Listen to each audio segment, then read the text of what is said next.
Author अपनी कहानी बताते हुए कहते हैं, जब वह हाई स्कूल में थे उस समय बेसबॉल खेलते हुए मेरे चेहरे पर बैट लगा। मेरे क्लासमेट ने बैट को जोर से घुमाया था और वह उसके हाथ से छूट गया था। बैट इतनी तेजी से मेरे चेहरे पर लगा कि उसने मेरे नाक को खराब करके यू की शेप में कर दिया। मेरी नाक की हड्डी टूट चुकी थी और खोपड़ी में हड्डियां टूटी थीं और आंखों के दोनों सॉकेट भी हिल चुके थे। जब मैंने आंखें खोली तो देखा लोग मेरी मदद के लिए भाग रहे थे और मुझे हॉस्पिटल में एडमिट किया गया। वहां नर्स ने मुझसे कुछ सवाल पूछे, कौन सा ईयर चल रहा है? मेरा जवाब था 2000, जबकि 2002 चल रहा था। अमेरिका का प्रेसिडेंट कौन है? मैंने कहा बिल क्लिंटन, जबकि सही उत्तर था जॉर्ज बुश। कुछ देर बाद मेरे शरीर ने धीरे धीरे काम करना बंद कर दिया। मुझे सांस लेने में परेशानी होने लगी। उन्होंने हेलीकॉप्टर बुलाकर मुझे बड़े हॉस्पिटल ले जाने का आदेश दिया। जब मैं कोमा में चला गया उस समय मैं मशीनों के सहारे ही जिंदा था। मेरे माता पिता का उस समय चिंता के कारण बहुत बुरा हाल था। मुझ पर ईश्वर की कृपा हुई और अगले दिन मैं कोमा से बाहर आ गया। बाद के कुछ महीने बहुत कठिन थे। अभी भी मुझे आराम करने को कहा गया था। 1 साल बाद जब मैं बेसबॉल के मैदान पर लौटा तो यह जानकर मुझे दुख हुआ कि कितनी और मेहनत मुझे करनी होगी। मैं हमेशा से प्रोफेशनल बेसबॉल प्लेयर बनना चाहता था। उस साल मुझे टीम से निकाल दिया गया था। मुझे किसी भी हालत में बेसबॉल टीम में खेलना था। इसलिए मैंने अपनी लाइफ को ऑर्गेनाइज करने पर ध्यान देना शुरू कर दिया। मेरे दोस्त देर रात तक वीडियो गेम्स खेलते थे। मैंने रात को जल्दी सोने की आदत बना ली और मैंने प्रैक्टिस के लिए और समय निकाला। ये छोटे सुधार थे, लेकिन उन्होंने मुझे अपने जीवन पर कंट्रोल रखना सिखा दिया था। जब मैं सेकेंड ईयर में था उस वक्त मुझे टीम का कप्तान बनाया गया। मुझे मेरी यूनिवर्सिटी का टॉप मेल एथलीट चुना गया और मेरा नाम ESPN एकेडमिक ऑल अमेरिका में था। पूरे देश में यह सम्मान सिर्फ 33 प्लेयर्स को दिया जाता है। ऑथर कहते हैं, हो सकता है कुछ लोग रातों रात सफलता पा लेते हैं, लेकिन मैं उनमें से किसी को नहीं जानता। इसलिए हमें अपनी लाइफ में हर दिन को पिछले कल से बेहतर बनाना होगा। अगर आपने हमारे चैनल रोच वेल्थ क्लब को सब्सक्राइब किया है तो कंग्रेचुलेशंस, आप भी लाइफ में ग्रोथ चाहते हैं। इस वीडियो को एंड तक जरूर देखें। The surprising power of atomic habits. 2003 में ब्रिटिश साइकिलिंग की किस्मत एक दिन बदल गई। उन्होंने उस दिन डेव ब्रेल्सफोर्ड को नया परफॉर्मेंस डायरेक्टर अपॉइंट किया। उस समय ब्रिटिश टीम एक एवरेज टीम मानी जाती थी। उन्होंने 1908 से लेकर अब तक ओलंपिक में एक गोल्ड मेडल जीता था। साइकिलिंग की biggest race tour de France कोई भी ब्रिटिश साइकिलिस्ट ने जीत हासिल नहीं की थी। ब्रिटिश राइडर्स की परफॉर्मेंस को देखकर यूरोप की साइकिल कंपनी ने तो टीम को साइकिल बेचने से भी मना कर दिया था, क्योंकि उन्हें डर था यदि और लोग देखेंगे कि ब्रिटिश प्लेयर्स उनके गियर को यूज करते हैं तो उनकी सेल्स कम हो सकती है। डेव को ब्रिटिश साइकिलिंग को एक नए मार्ग पर ले जाने के लिए रखा था। डेव के 2 प्रिंसिपल जिन्हें वह फॉलो करते थे, जो उन्हें बाकी कोचेस से अलग बनाता था। पहला था हर एक छोटे बदलाव को महत्व देना और दूसरा मार्जिनल गेम का कॉन्सेप्ट, मतलब हर चीज में एक स्मॉल इंप्रूवमेंट करने की कोशिश करना। उन्होंने छोटे चेंज से शुरुआत की, जैसे साइकिल की सीट को फिर से डिजाइन कराया, टायर्स पर अल्कोहल रगड़ दिया ताकि उन्हें अच्छा ग्रिप मिले। उन्होंने इंडोर रेसिंग सूट यूज करना शुरू किया जो हल्के और ज्यादा एरोडायनेमिक साबित हुए। वे इतने पर ही नहीं रुके, वे हर एरिया में 1% इंप्रूवमेंट करना चाहते थे। उन्होंने कई तरह के लोशन को यूज करके देखा कि कौन सा तेजी से मसल को ठीक करता है। इस तरह के कई छोटे छोटे बदलाव किए गए ताकि रिजल्ट तेजी से आए। 5 साल बाद बीजिंग ओलंपिक में ब्रिटिश साइकिलिंग टीम में 60% गोल्ड मेडल जीते। उन्होंने 2007 से 2017 के बीच 178 वर्ल्ड चैंपियनशिप और 66 ओलंपिक गोल्ड मेडल और 5 बार टूर de फ्रांस में जीत हासिल की। यह हुआ कैसे एक एवरेज टीम ऐसे छोटे चेंज से वर्ल्ड चैंपियन बनकर खड़ी हो जाती है? किस तरह से आप ये माइंडसेट अपनी लाइफ में अप्लाई कर सकते हैं? हर दिन 1% बेटर होकर अगर आप खुद को रोज 1% बेहतर बनाते हो तो साल बाद आप 37% बेहतर इंसान बन जाओगे। इससे आप अपनी लाइफ के गोल को अचीव कर सकते हो। इसके विपरीत यदि आप अपने गोल से 1% दूर हो रहे हो तो आप 0 के पास आ जाओगे। हमारी हैबिट्स कंपाउंड इंटरेस्ट की तरह होती है। जिस तरह पैसा कंपाउंड इंटरेस्ट से कई गुना हो जाता है, उसी प्रकार से आपकी आदतें आपको लाइफ के नए मुकाम पर पहुंचा सकती है। यदि आप करोड़पति हैं और आप हर महीने जो कमा रहे हैं और आप उससे अधिक खर्च कर रहे हैं, तो आपका रास्ता ठीक नहीं है। यदि आपके खर्च करने की आदत बदलती नहीं है तो एंड अच्छा नहीं होगा। Forget about goals, focus on systems instead। Author कहते हैं, मैंने स्कूल में ग्रेड्स के लिए और बिजनेस में प्रॉफिट के लिए कुछ गोल्स बनाए। कुछ गोल्स मैं सफल हुआ, लेकिन कुछ गोल्स मुझसे अचीव नहीं हुए। धीरे धीरे मुझे समझ आया कि मेरे रिजल्ट का मेरे गोल से बहुत कम लेना देना था। लगभग हर चीज का लेना देना उस सिस्टम से था जिसे मैं हमेशा फॉलो किया करता था। चलिए एग्जाम्पल से समझते हैं। अगर आप एक कोच है तो आपका गोल चैंपियनशिप जीतने का होता है, लेकिन सिस्टम वो तरीका है जिसके तहत आप प्लेयर्स को सिलेक्ट करते हो, अपने असिस्टेंट कोच को सिलेक्ट करते हो। और यदि आप बिजनेसमैन हो तो आपका गोल है करोड़ों की कंपनी बनाने का, लेकिन आपके सिस्टम से आप अपने आइडिया का टेस्ट कर सकते हो, एम्प्लॉइज रख सकते हो और मार्केटिंग करना आपके सिस्टम में आते हैं। इसलिए सिस्टम पर ध्यान देना बहुत जरूरी है। Walk slowly but never backward. Florida university के प्रोफेसर जेरी ने क्लास के पहले ही दिन फिल्म फोटोग्राफी के अपने स्टूडेंट को 2 ग्रुप में बांट दिया। पहला था क्वांटिटी ग्रुप। उनको ग्रेडिंग सिर्फ काम के आधार पर होगी। वे जितनी ज्यादा फोटोज खींचेंगे उतनी ही अच्छी ग्रेडिंग उनको मिल सकती है। इस बीच क्लास के दूसरे ग्रुप को क्वालिटी ग्रुप का नाम दिया गया। उनको काम में एक्सेलेंस के आधार पर ही ग्रेड दी जाएगी। उन्हें पूरे सेमेस्टर में एक ही फोटो देनी थी, लेकिन वह फोटो ऐसी होनी चाहिए कि उसे उन्हें ए ग्रेड मिले। सेमेस्टर के एंड में जेरी यह देखकर सरप्राइज्ड हुए कि सभी अच्छे फोटोज क्वांटिटी ग्रुप के ही दिए थे। सेमेस्टर के दौरान इस ग्रुप के लोग फोटो खींचना और लाइटिंग के साथ एक्सपेरिमेंट करने और बाकी टेक्निक सीखते रहे। साथ ही वे अपनी गलतियों से सीखते रहे। हजारों फोटोज खींचने के बाद उन्होंने अपने काम में महारत हासिल कर ली थी।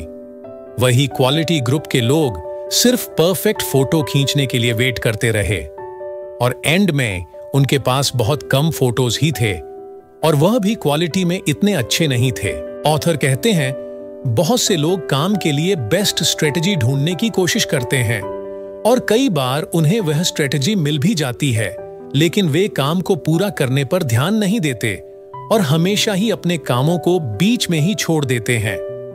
How your habits shape your identity. ऐसा क्यों होता है कि बुरी आदतों को बार बार करना आसान होता है और अच्छी आदतों को रोज करना क्यों मुश्किल होता है? लगातार एफर्ट्स और मोटिवेशन के बाद भी अच्छे आदतों को कुछ दिन से अधिक बनाए रखना मुश्किल लगने लगता है।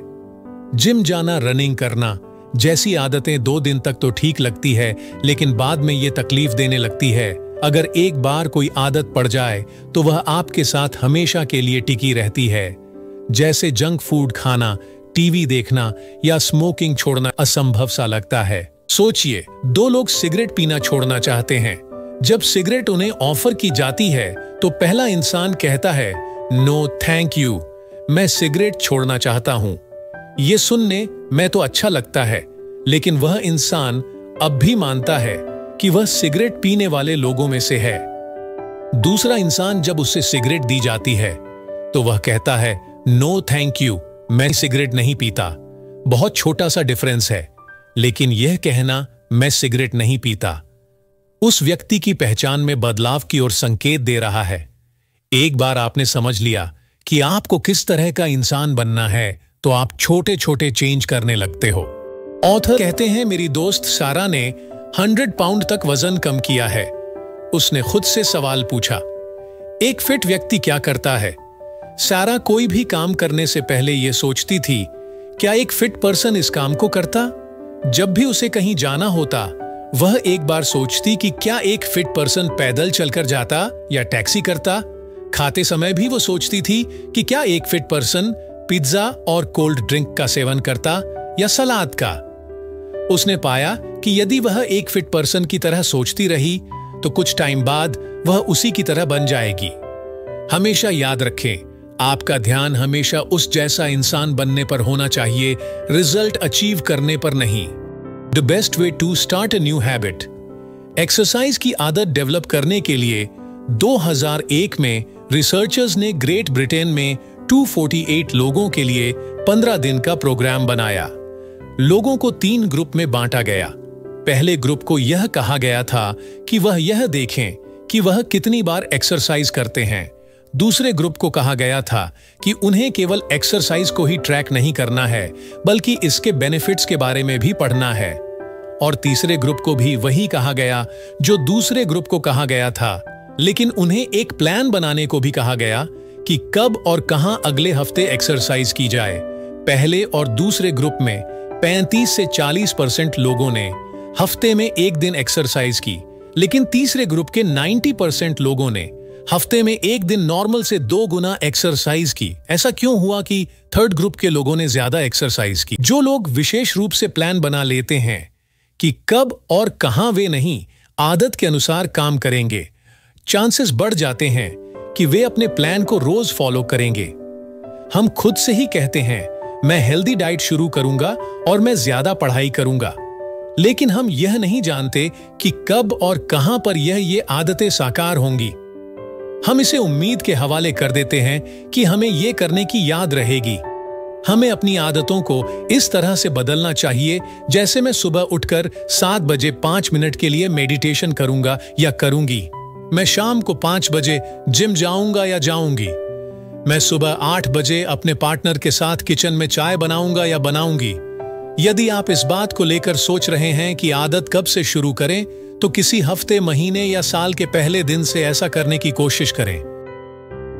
The role of family and friends in shaping your habits.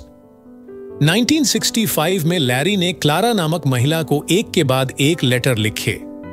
Larry हमेशा से हार्ड वर्क में बिलीव करते थे। उनका दावा था कि लगातार प्रैक्टिस और अच्छी आदतों से कोई भी बच्चा किसी भी फील्ड में जीनियस बन सकता है। लैरी का अपने विचार में इतना विश्वास था कि उन्होंने इसका अपने ही बच्चों पर एक्सपेरिमेंट करना चाहा। लैरी ने अपने बच्चों को चेस का महारथी बनाने का सोचा और प्लान बनाया। बच्चों को घर में पढ़ाया जाएगा। घर चेस की बुक्स और चेस के प्लेयर्स की फोटोज से भरा होगा। बच्चे एक दूसरे के साथ खेलते रहेंगे और बेस्ट टूर्नामेंट में पार्टिसिपेट करेंगे। लैरी के 3 बच्चे हुए। सबसे बड़ी बेटी सूजन ने 4 साल की उम्र से ही चेस खेलना शुरू कर दिया और 6 महीने के बाद वह बड़ों को भी हराने लगी। सोफिया उसकी छोटी बहन थी। 14 साल की उम्र में ही वह वर्ल्ड चैंपियन बन गई। जुडिथ सबसे छोटी और सबसे बेस्ट थी। 5 साल की उम्र में ही वह अपने पिता को हराने लग गई थी। 15 साल 4 महीने की उम्र में वह सबसे छोटी ग्रैंड मास्टर बन चुकी थी। 27 साल तक वह दुनिया की पहले नंबर की महिला चेस प्लेयर रही। एक बार लैरी ने सोफिया को आधी रात को चेस खेलते देखा। पिता ने कहा, सोने जाओ सोफिया और इन मोहरों को अकेले रहने दो। जवाब देते हुए सोफिया ने कहा, डैडी, ये मुझे अकेला नहीं छोड़ेंगे। सभी बहनें उस एनवायरनमेंट में पली बड़ी थी जहां पर किसी भी बात की तुलना में चेस को ज्यादा महत्व दिया जाता था।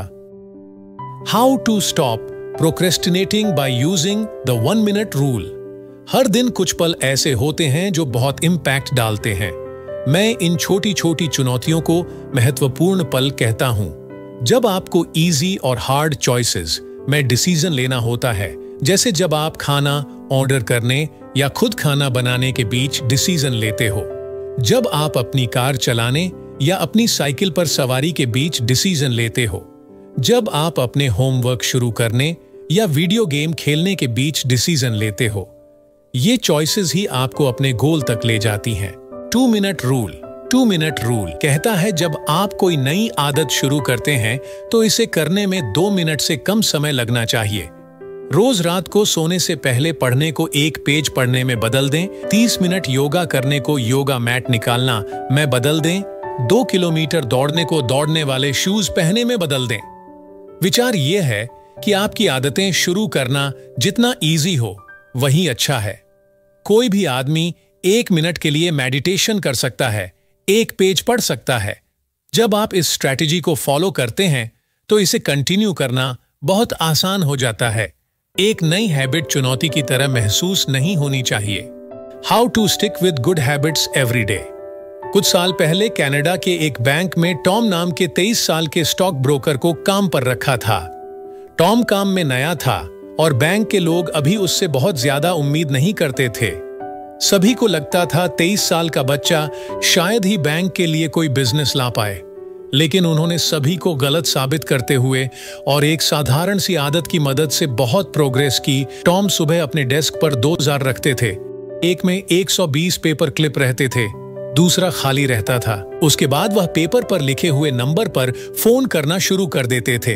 वह तब तक फोन करते रहते थे जब तक पूरे 120 लोगों से फोन पर बात ना कर लें। मात्र 18 महीने में ही टॉम ने बैंक को $50 लाख का बिजनेस जनरेट किया और 1 साल बाद ही टॉम को $75,000 मिलने लग गए, जो आज के 1 करोड़ 3 लाख के बराबर है। ऑथर कहते हैं उन्होंने बहुत से लोगों को देखा है जिन्होंने इस स्ट्रेटजी को अपनाया है। ये एक इजी उपाय है जो बताता है आपने अपनी हैबिट का पालन किया है या नहीं। तो दोस्तों, ये था हमारा आज का वीडियो। कैसा लगा आपको? कमेंट में जरूर बताएं। और हाँ, अगर आपने अभी तक हमारे चैनल को लाइक, शेयर और सब्सक्राइब नहीं किया है तो अभी कर ले। इससे आपको हमारे फ्यूचर वीडियो का पता चलेगा। मिलते हैं अगली वीडियो में। तब तक के लिए take care and bye bye दोस्तों।